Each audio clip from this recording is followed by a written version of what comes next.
Hi, I'm Chris Bishop and welcome to this CNBC Africa special. We're in Abidjan, the capital of Cote d'Ivoire, a country that's been through a lot in the last decade. It went through unrest, a civil war, but now it's got a growth rate that's the envy of Africa, if not the world, more than 8%.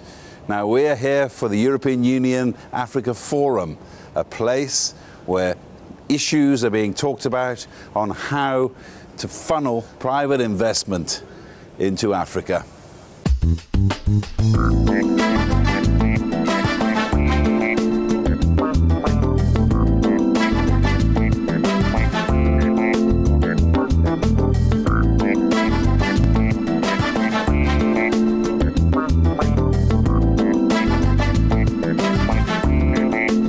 The 6th EU-Africa Business Forum kicked off at the Palais de la Culture in Abidjan, ahead of the summit of heads of states and governments in Cote d'Ivoire.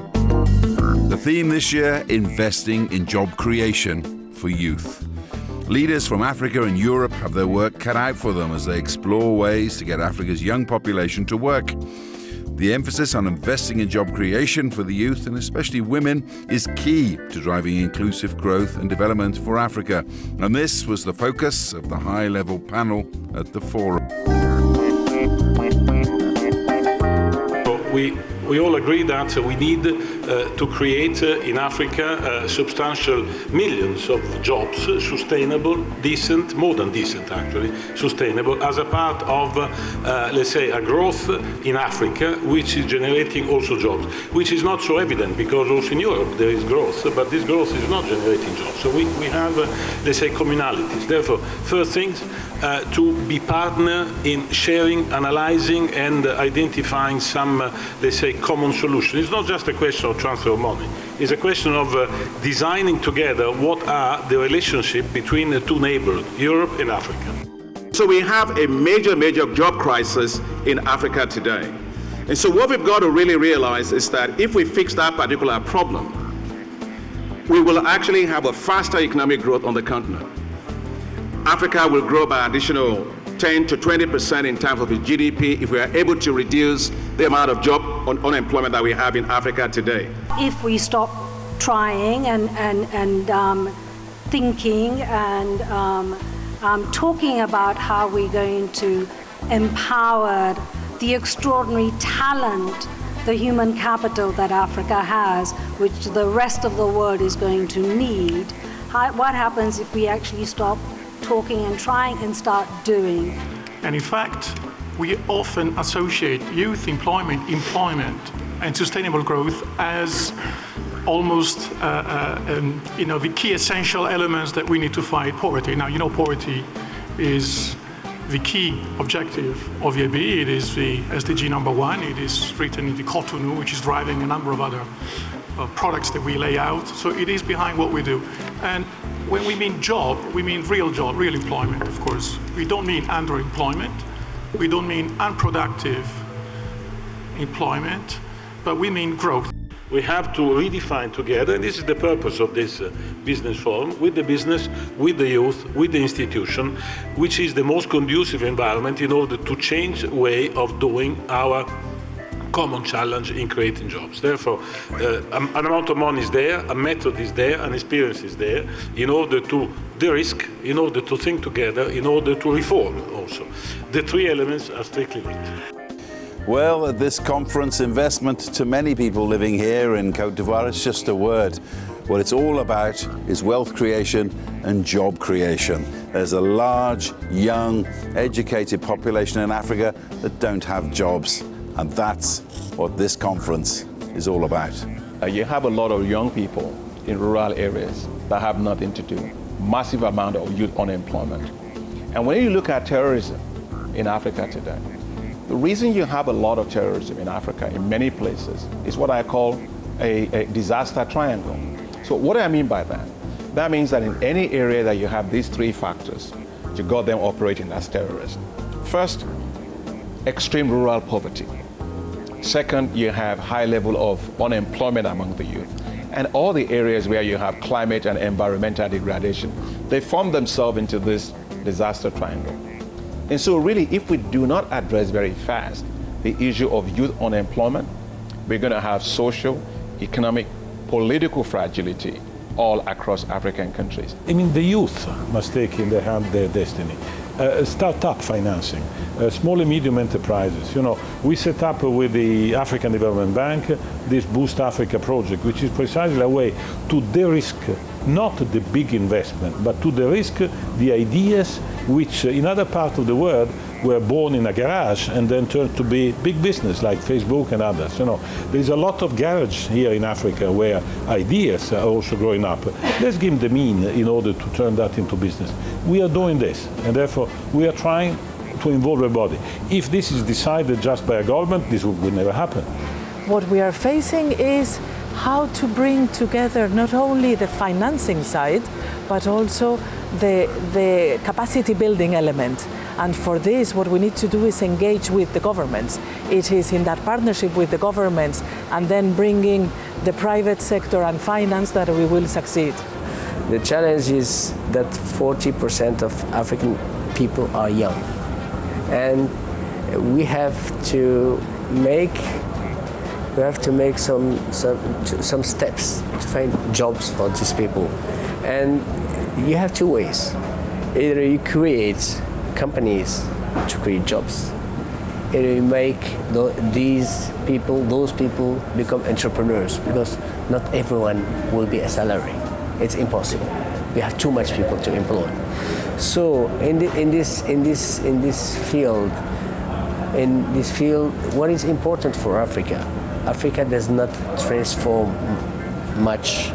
The rate of transformation of natural resources to finished or industrialized product is lower than 10%. And this is a big problem. Things which may seem sometimes weakness, for example, extremely rapid growth of the population linked to demographic pressure, is also a huge asset, because you have quite a lot of young people who really want to develop their country. Obviously, there is an interest of all of us developing these countries also to avoid terrible disappointments linked to sometimes migration and terrible human experience. I think there is we have to put and to pool forces to develop homegrown industry, economic sectors, and I think most of the economies of the continent, and we have this very direct experience in the countries where we operate. Many of these countries have these assets. Afterwards, it's about also building the institutions which enable also this potential, and we are here for that. Well, one of the big issues at this conference in Abidjan in Cote d'Ivoire is technology. We live in a digital world now, and any conference about investment has to reflect that.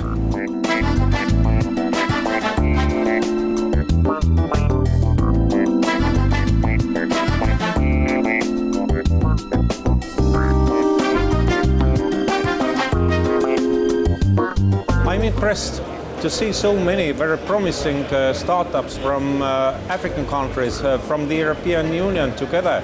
It's really impressive. Africa is full of creativity. 2 years ago, I took part in African Union Commission and the European Commission meeting in Addis Ababa. And when we discussed about survival issues, about drinking water, food, roads, democracy, people, they were interested. But when we started to talk about digital issues, people, they were really excited, because everybody wants to have this leapfrog, to jump over some kind of historical periods. And with digital, it's possible. And already then we decided to organize this business meeting dedicated also on digital during the EU-Africa Summit in Abidjan. And digitalization in Africa, we're looking at it as an enabler rather than disruptive, like some would say in other parts of the world. Again, we're very happy to see that for these two aspects, Africa is moving very well and moving forward. E-commerce is a way to put together people which are far away in the countryside in whatever African country, but which are products which are value added, which can reach the global market. It means people which are connecting in the net, over internet.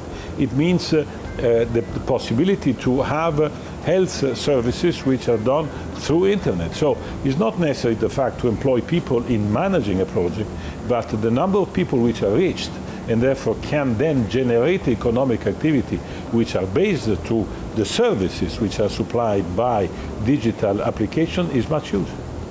We see technology in agriculture to help farmers and farming to become more productive.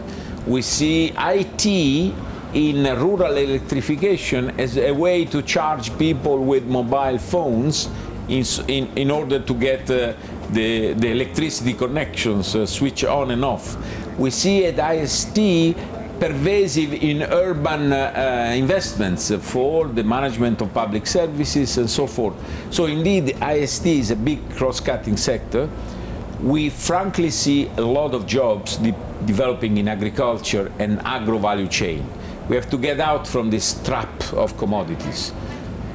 Products must be transformed, value must be organized and added on the spot, and then they can be sold. First of all, in the country, secondly, in the region, and thirdly, to Europe, to the Gulf, to China, wherever.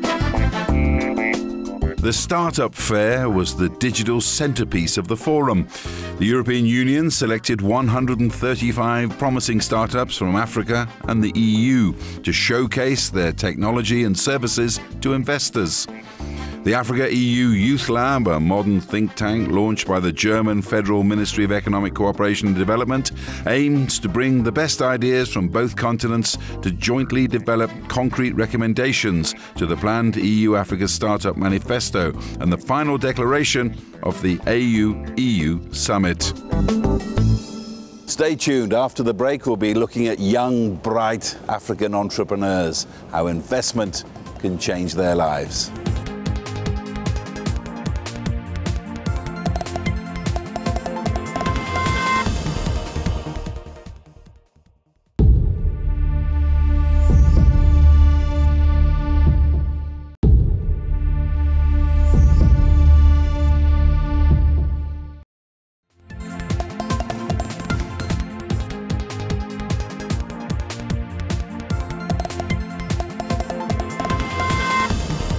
Welcome back to the CNBC Africa special. I'm Chris Bishop in Abidjan in Cote d'Ivoire. I'm here for a conference, the European Union Africa Forum. It's concentrated on how to raise investment for young entrepreneurs. Now, this was very unusual at this conference in the fact that entrepreneurs actually had a chance to pitch their ideas. Surely any young person's dream.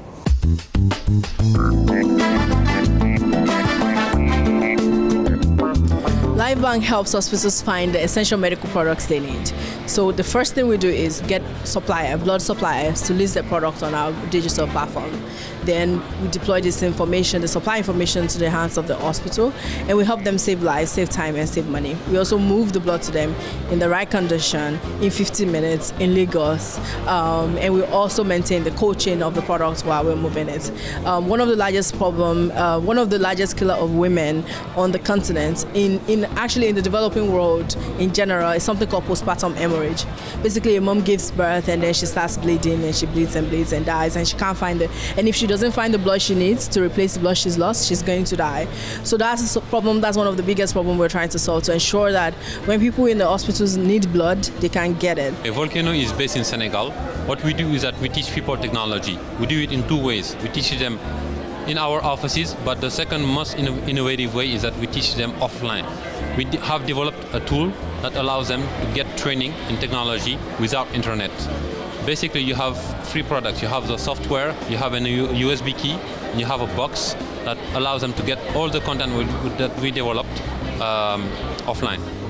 My name is Hisham El Katem. I am from Morocco, and I am here to present Artisan Bazaar Startup, a platform for quality. We started this business about 6 months ago, and we started to sell many products in the US market, Japan, Australia, in the England and France. The startup was created with the vision to give opportunity to those without any. Artisan Bazaar give opportunity to small artisans in the remote area to reach broader audience. We connect small artisans with international markets in order to sell their products, their handmade product, in order to encourage them to have more income. My name is Frederick Fifi Owusu. What do you do? I'm the founder of Price Drama, a company that is promoting price transparency in Africa. So my business is to help the African shopper find a good deal. I mean, in terms of price and in terms of how much time they spend in shopping. We actually launched the beta version in 2006, November, and so far we've actually concentrated in Ghana, but we have the site working in 5 other countries: Nigeria, Kenya, South Africa, Egypt, and Mauritius. So now we've seen the traffic in actually Ghana coming up, because it's something new to Africans, and it will take a bit of time for the African shopper to get used to it.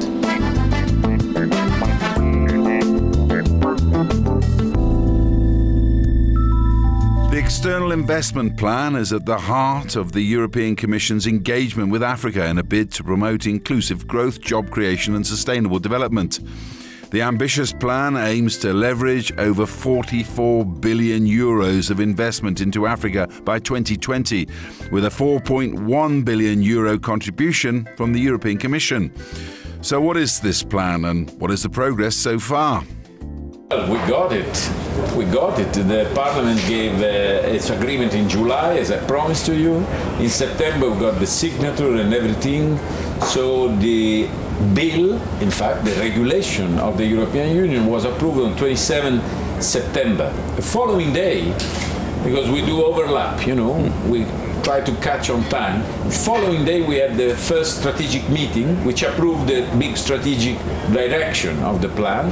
And we must get that from the people that put the money in the fund. And after the 28th of September, we had the operational board on the 7th of November, where they approved the 5 investment windows. So we are now set, and next week we will launch the call to the financial institutions to receive the proposal for the financial products that will be the essence of the plan. So January, the financial institutions will be presenting these proposals to the Commission. The Commission will analyze them looking at the additionality, so how much they are something different that could not have been done before this external investment plan was in place. And they will also be looking at what is the expected impact. So in terms of jobs, how many jobs will they be created, in what sectors, how many carbon molecules are going to be reduced in the emissions, all these aspects. So what is the expected impact? And on the basis of that, they will be making choices. I mean, 44 billion, by the way, is a conservative estimate because it is the average. And certainly the factor of leverage that we can have in certain countries more solid, like Ethiopia, for example, is much bigger than in other countries like Niger, for example. So therefore, you know, is an average, could be more. It will be more, by the way. Now, this is what we can do today when we have decided to set up, and we are pooling the money in order to have a reasonable budget for the next couple of years. But if this instrument is taking off, we are ready to put other resources right now in order to, let's say, to develop it further. But we don't want to disinvest from ongoing programs, for example, which are helping countries in investing in education, in healthcare, in other infrastructure programs. So therefore, I think we have this amount of money which was available, let's say.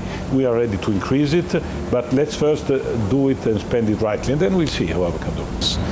The plan, you know, is not made only with this component, which is the financial aspects. The plan is also made with other 2 pillars. You remember, the second pillar is technical assistance, feeding into the first pillar, that is the finance with project preparation. So grants for project preparation so that they become bankable.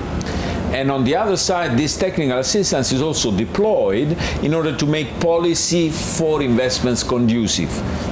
I'm not saying fighting corruption because that's big, but certainly looking at red tape bureaucracy, simplification in the administration, increasing capacity in the administrations, making laws if necessary. So these are the three pillars, and the coordination of the three makes this plan so innovative and so interesting. Well, what we are hearing is a lot of interest from the private sector. They are approaching the European Investment Bank asking how can they, through us, have access to one or the other of the windows, particularly in renewable energy and also in municipal infrastructure. So far, pension fund must be prudent by definition because they manage money of their own associated, which are to take care of their own solidity and stability, therefore, by definition, prudent. But we have started contact.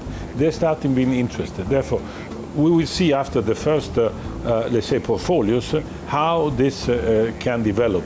More than investment portfolio, there could be interest in equity participation. And this is due to the credibility and profitability of the project. We have contact with big foundations like the Bill and Melinda Gates Foundation. They're interested, several pension funds and also investment funds. But let's go on and let's grow up. We are not, as European Union, allowed, for example, to launch bonds, euro bonds in the market. Therefore, we are still working with instruments which are not fully on the financial market. Therefore, let's work. And we work also with the European Investment Bank in order to see whether joining forces will be able also to mobilize the European Investment Bank and the European financial institution. Agence Française de Développement, KfW from Germany, FEMU from the Netherlands, the Spanish agency, all together with blending, guarantee and mobilizing European money managed by the Commission and national money which is necessary in order to generate this multiplying factor can allow physically Europe to pass from billion to trillion tomorrow. The 5 windows are renewable energy and climate change, micro, small and medium enterprises, which creates a lot of jobs, especially in fragile areas. Agriculture is #1 priority in this business forum. I would define this is the business forum of agriculture and agribusiness. And 4 sustainable cities. This is a very innovative window. You need investments in cities, solid waste collections, eco-services, mobility, and then last but not least, digital. So these are the 5 areas where we will expect to come with proposals. I believe that Africa has a lot beyond also our, let's say, contribution through this external investment plan. We are contributing also elsewhere. I mean, the Europeans are putting every year 20 billion just in development assistance. And as we said, this development assistance will increasingly be spent in order to leverage also private and public investment. I think that Africa has a lot of potentiality and assets already now.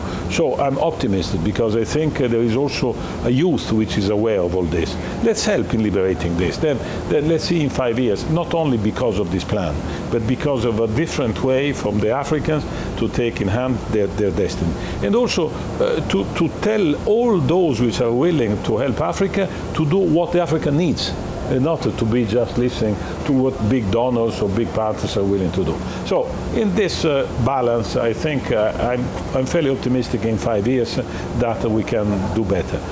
So the external investment plan has made some significant progress and is getting closer to reality. For the young African entrepreneurs who require patient capital and support for their businesses to achieve their full potential, how can the success of this plan change their lives? Oh, I see Live Bank all over the world, not just in the continent. Because the problem we're trying to solve is not an African problem, right? It's a developing world problem. It's a problem in India, it's a problem in Mexico, it's a problem in Guatemala, it's a problem all over the developing world. Any continent, any country that has not developed has this same problem that we're trying to do. And I think our play is soft infrastructure, creating a soft infrastructure for the healthcare sector. We see ourselves creating basically 10 million universities in Africa. Basically, if you have a box, you have something that can replace a university, because in a box you can have 300 courses. If you put that in one city or one house, you basically have a virtual university. So basically our goal is to be able to sell 10 million boxes within 5 years and be at least in 10 or 20 countries all over Africa, from west to east to south. If we have enough funding, I can tell you that we will be the next Alibaba of Africa, because we have all the the program, the platform, and the system are on the field. We only need some push-up to make this business great. Currently, we are focusing on consumer product, electronics, computers. If you get funding, in the next 5 years, I see us doing the same thing for non-financial services and financial services as well. So I'm talking about insurance, mortgages, credit card, comparison. Well, my hope is that this will contribute and underline contribute, because we must remain, let's say, humble in our approach, contributing to create sustainable jobs. You know, there is every year 10 million of new young people which are entering into the labor market, and there are 3 million of jobs which are created. Now, with the demography which is increasing, you know, if we don't create, if Africa do not create, say, 15, 20 million jobs a year, sustainable, not just a decent job, sustainable job, which can then support the whole society, there will be no hope. I mean, there will be, I don't know what, instability, there will be war, there will be movement of people, there will be more migration, there will be lack of perspective. Therefore, if we can give a contribution to create more sustainable jobs for youth and for women, this would be my great success.